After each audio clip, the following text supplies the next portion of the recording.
live. Like it's a question.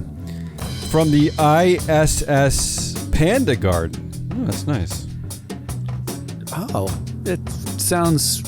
Is that the Chinese food place, or is that... No, it's an actual panda garden. I think they have... ISS has a partnership with the Smithsonian Zoo. What's the zoo down there? The National Zoo?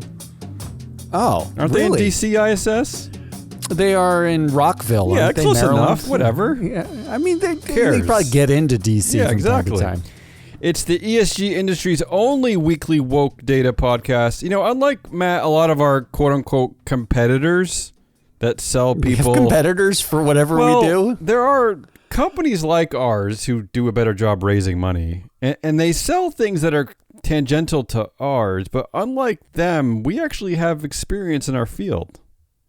None of our competitors seem to come from an ESG background. They come from, like... restaurants, and where do they come from? I don't even know. Yeah, I know you're reacting because there's like a new app that launched that does ESG something. There's like one every month, maybe. And there does seem to be one every month, and they all seem to be getting $5 million from venture capital firms. They'll have teams of 27 people. They all have 40 people working there who have approximately zero experience. They never have in experience. ESG. Never. Right? So... I know this hurts your soul a little bit because you can't figure out why we have no money. Well, we haven't really tried. An excellent product. Very small team. And a very, very small team, which actually that's probably good for us. Yeah, that's good. That's Matt Moscardi in today's enormous shady grapefruit called May 24th, 2023, an ESG irony roundup. Yep. Mm-hmm. And an exhaustive but exhausting look at recent annual meeting vote results. You really know how to sell it at the top. Our show today is being sponsored by S-Gage, your ESG data solutions provider. Now, I will say this about S-Gage. Cheer for our sponsor. Cheer. I'll say this about S-Gage and Paul. Paul has a crap ton of ESG industry knowledge and experience. I'm not talking about Paul. I'm not talking about S-Gage. He actually knows what he's talking about.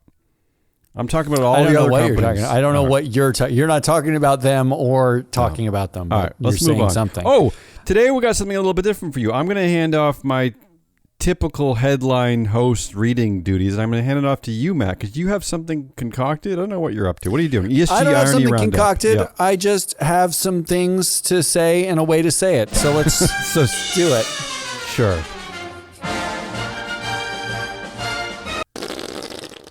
ESG Irony Roundup. First up, 2 CEOs announced that things that would fundamentally change their business models will never happen. There's this headline. Boeing CEO warns climate-friendly biofuels will, quote, never achieve the price of jet fuel. That's Boeing CEO Dave Calhoun, who added of sustainable aviation fuel, or SAF, we will create scale and get more economic. No, I don't think we will ever achieve the price of Jet A. It's going to be what it's going to be. Okay. Calhoun was speaking to aviation executives at a conference yesterday when he said this, but he neglected to mention in this segment that Boeing launched less than a week ago a program called Cascade in support of net zero in aviation and sustainable aviation fuel. So it's never going to happen, but we are supporting it happening is effectively Boeing's messaging here. Calhoun also didn't mention his own business trends section of the 2022 annual report from Boeing, which said, while the outlook continues to improve, we continue to face a challenging environment. Has anybody not faced a challenging environment in their annual report? Even we, this team of 4, face a challenging environment. It's a challenging environment everywhere. In the near to medium term, as airlines are facing increased fuel and other costs and the global economy is experiencing high inflation, but it's not possible that sustainable fuel would ever compete with increased fuel costs is the implication here. Not possible. Not possible. It's going to be what it's going to be. Meanwhile, in a country with no vested interest at all in oil, the Qatar Airways CEO suggested 2050 net zero goal is beyond reach. CEO Akbar Al-Baker told the Qatar Economic Forum, quote, I don't think that we will be able to achieve net zero emissions by 2050. Everybody's talking about it, but let us be realistic.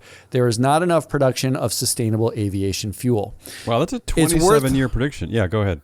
Yeah, it's worth noting here that neither CEO, as part of their comments, suggested flying less as a solution. Can I say, Matt, I'm glad you brought that up, because that was my thought last night. When I sent you that article was, why does every CEO pretend that the current business environment, the current way of doing things, has to be the only solution for the next 27 years? Why?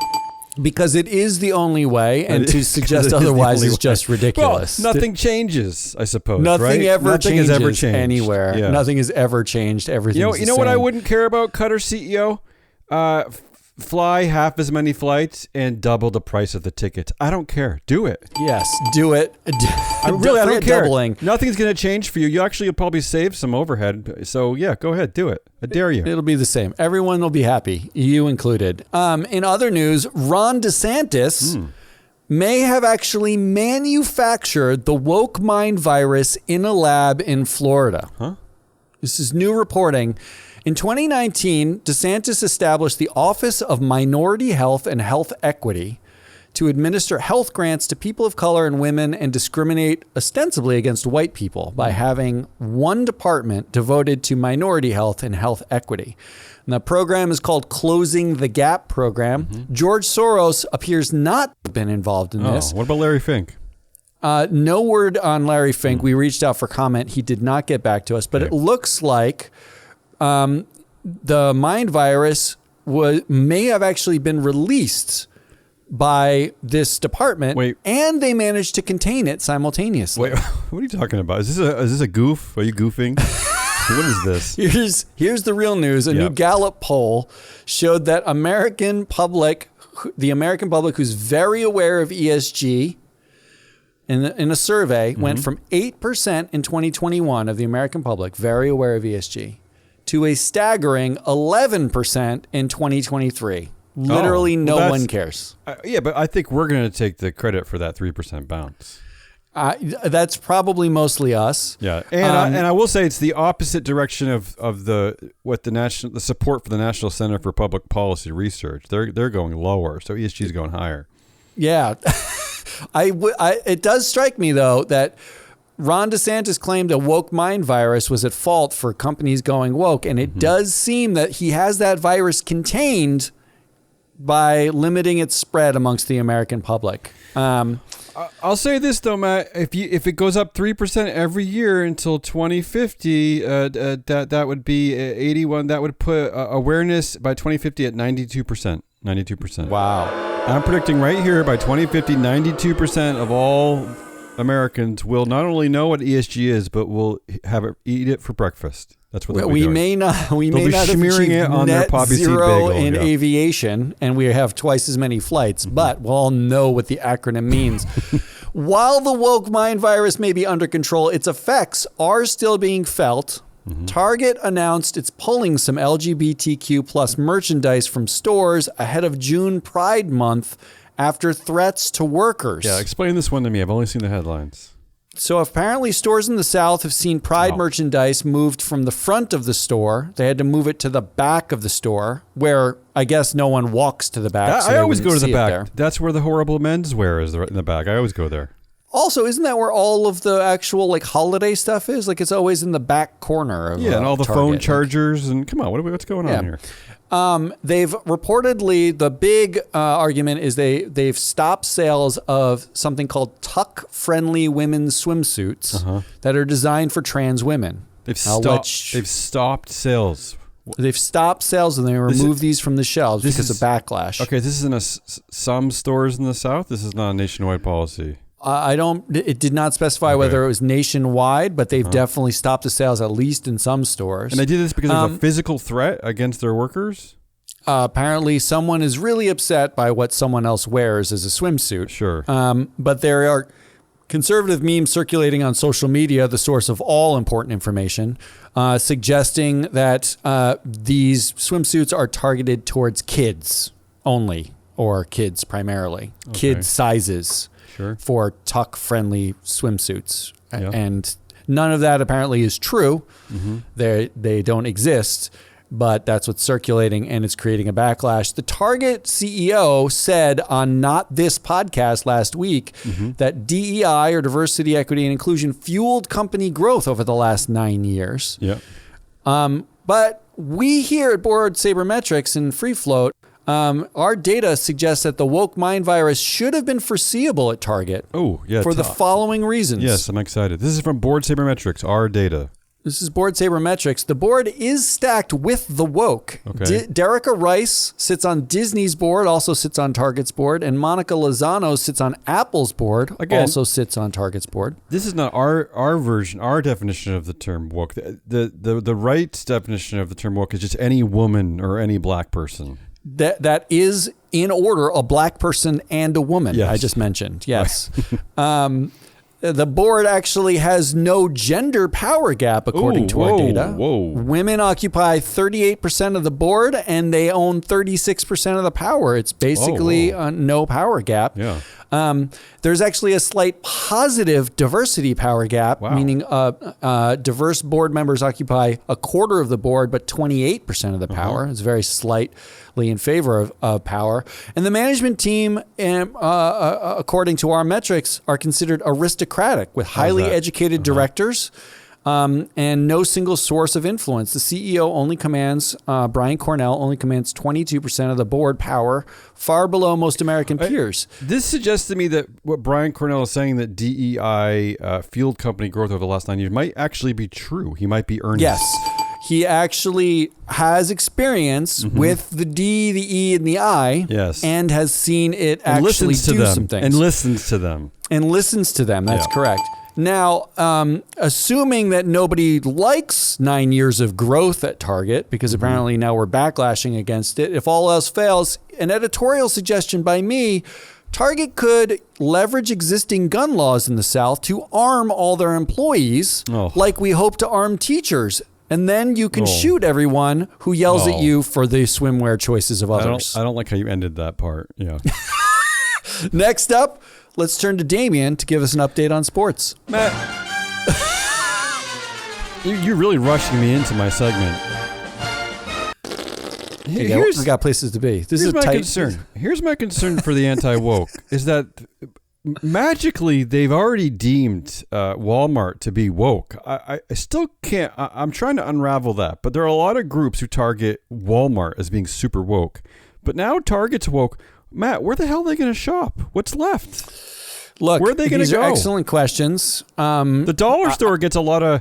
They get a lot of fines about abusing their workers, and so maybe that's the only hope left. I think you nailed it. Okay. I think actually, what we need to do is create a list of every company that treats its workers incredibly badly, hates and discriminates against everyone, and that's what's left for them to shop at. Okay. All right. You can do that. Okay. I'm in. All right. I'm here for the sports report. Do I get any sports music? Sure. Give me something. How about this? Okay, yeah, that sounds kind of sporty. All right, Matt. This is your least favorite segment. Ooh. I looked at 10. To be fair, I looked at like 45 annual meeting results, but I'm only going to focus on 10. And to help you not fall asleep, Matt, I have a takeaway from every one of these meetings. I have my takeaway. Oh. Just listen to a few of them and see if you like my takeaway. Let's see where this goes. Let's start with the Royal Shell meeting, and I have an audio clip from that protest. So why don't you play that, Matt, for us? Private criminals! Private criminals!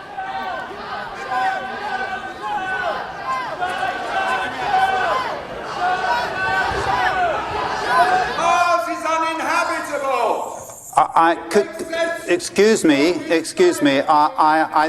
think we've heard your point. You've made it several times over. If I would ask you to sit down, and so we can listen to the views of other members of our shareholder community who would like to listen to their views. Shall. Hell. When I say hell, you say shall. Can I just say it's exciting for us because we don't that the voice you heard there, not the protester, was the board chair, Sir Andrew McKenzie. We don't often get footage of chairs doing their thing. It's very exciting. That's true. Also worth mentioning that he was effectively making a diversity and inclusion argument by saying, please sit down, let's include the other voices from our shareholder community. I like that. Absolutely true. So let me answer the question I know a lot of our listeners are wondering, is the effect of the woke, the protesting woke, is there an effect at these annual meetings? Okay. I'm going to say... Because I looked at the results from the voting at Royal Shell, okay? So has the woke mind virus, has Larry Fink, has George Soros, have they taken over the corporate world? The answer seems to be no. Aw. The management had its own energy transition proposal that got 80% yes. Shareholders had their version that got 20% yes. All other 24 items voted on at the Royal Shell meeting after that protest received average support of 99% of the vote. 99. Wow. So my takeaway is protesters are losers. That's my takeaway. Yeah, I think that's correct. All right. That's the right way to take this. Let's go to Honeywell. There was a vote on an independent board chair. 45% of shareholders voted yes. Okay. Oh, that feels like a tease. So close. But here's what I wanted to add is that according to board sabermetrics, to be fair, the CEO and chair at Honeywell, Darius Adamczyk, he has 28% of the influence, while the lead director, Scott Davis, has 23% of the influence. So wow, they actually seem to already be creating a counterbalance there at Honeywell. Doesn't look like they need to separate them. So if investors just got their facts right, they wouldn't have filed this proposal in the first place. And let me give you another reason to buy board sabermetrics is that lead director Scott Davis had the most votes against because of his high tenure. I know that's why they voted against him, because I've been doing this for years. But if they had looked at the board sabermetrics data, they would know that he actually represents the only effective counterbalance and influence to the CEO chair. And you probably shouldn't vote against him. Wow, don't vote against him. That, an aside to our listeners. Yeah. That's called nuance. Yes. You can get that here. Also, the Sisters of Allegheny had up a proposal report on environmental justice. Honeywell said, we have added discussion of how our existing program interacts with environmental justice concerns in their 2023 report. So while the proposal failed, my takeaway is that Honeywell's gone woke because they are actually going to... Wow. They're going to write about environmental justice concerns. Okay, so just for all of our anti-woke listeners, put Honeywell on your list. Honeywell. Yeah, stop buying from there. Do we have a running list of places not to buy anymore? It's pretty much everywhere, I guess, except for here, except for Free Flow. O'Reilly Automotive. Oh, you can buy O'Reilly Automotive, I'm sure. This is a fascinating one, Matt. I wish there was a visual for our listeners, but hear me out. The O'Reilly Brother Battle, the annual O'Reilly Brother Battle, Larry and David O'Reilly, they've both been on the board for over 50 years. The winner this year is David O'Reilly. Oh, I was rooting for Larry. Over 1 million voters voted against Larry for some reason over David. I don't know why they hate Larry, but they seem to hate Larry. I had bet on FanDuel that Larry was going to get less votes than David, or less hate. Here's what's actually important here, O'Reilly Automotive, and here's what all our competitors don't cover in their weird new apps, okay? Matt, the board has 10 members. They have pictures of all the boards in the proxy statement. 6 of the 10 directors, all the white dudes, all the white male directors at O'Reilly Automotive are pictured wearing identical orange dress shirts. No. Yes. They seem to have an O'Reilly. I can't really focus in there, but it looks like there's an O'Reilly logo there, but all 6 of them have orange dress shirts. The other 4 directors, 3 women and a black man, were not given the same shirts. They're wearing regular clothing. My takeaway is clearly O'Reilly Automotive is a white male supremacist cult. I mean, I'm just saying. I mean, what the hell? I don't know what's going on here. I included the pictures in our. I know. So my reaction is actually strictly to the pictures. I've read a lot of proxy statements, and never in my day have I seen something as patently ridiculous. They look exactly like they just got out of, the white guys look like they just got out of a penitentiary. Yes. And the 3 women and 1 black guy look like, how did we get put here? Who are these people? The only person wearing a suit is the black man. Yeah. So this actually needs to be circulated. We should circulate this on social media because this speaks for itself as absurdity. And this is proof why you should be listening to us because you only hear this here. AT&T, there was a racial equity audit vote. Only 22% said yes, but here's the important part. This was proposed by the Nathan Cummings Foundation, which is endowed by the founder of Sara Lee Foods. Sara Lee. Oh. So here's my takeaway. Why do we care about that? Here's my takeaway. Pound cakes are woke. Wow. See where we went with that? Cannot pound cakes now. Morgan Stanley, there was a shareholder proposal policy to cease financing new fossil fuel development. That only got a 5% yes. Okay. But Morgan Stanley did say that it continues to support the transition to a low carbon economy. We have already committed to achieve net zero by 2050. So my takeaway clearly, Morgan Stanley gone woke. Wow. Okay. NextEra Energy. They had I don't think I've really ever seen this proposal before. They had a board skills disclosure proposal. I don't really know why you'd vote against this. A board skills disclosure. It got 49% yes. It almost passed. Oh, so close. Yeah, that was brought up by the New York City Employees Retirement System. Wait, but yeah, go ahead. Pausing a second to ask, in the 51% against disclosing the board's skills to be on the board, what was exactly the argument against it? I don't really understand. The board asked shareholders to vote against it, and then they went on to list all of the things that they do that agrees with it. They said, in fact, the board agrees that a diversity of skills and attributes is a key quality of a well-functioning board. It is important information for shareholders. And I will say this, to your point at Target, NextEra Energy, very unusually, has a positive female power gap, plus 1%. Yeah. Weird that you would suggest voting. I think it's time.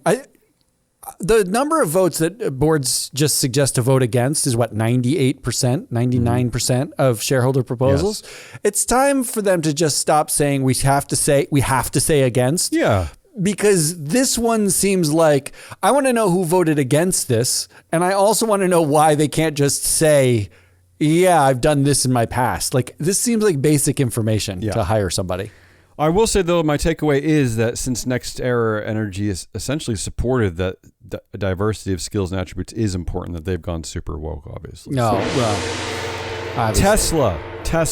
I'm going to jump right to my takeaway. I don't want to talk about Elon Musk. So I'm just going to skip. That is correct. That is the right takeaway. I like that. Altria Group. Here's the big news. Last year, 62% of shareholders voted yes on a equal and civil rights assessment proposal. Right? Equity. Remember this? Yeah. Mm-hmm. 62% said yes.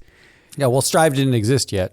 Altria has agreed to essentially abide by this shareholder proposal. They had a press release in January saying that they're going to conduct an equity and civil rights assessment, right?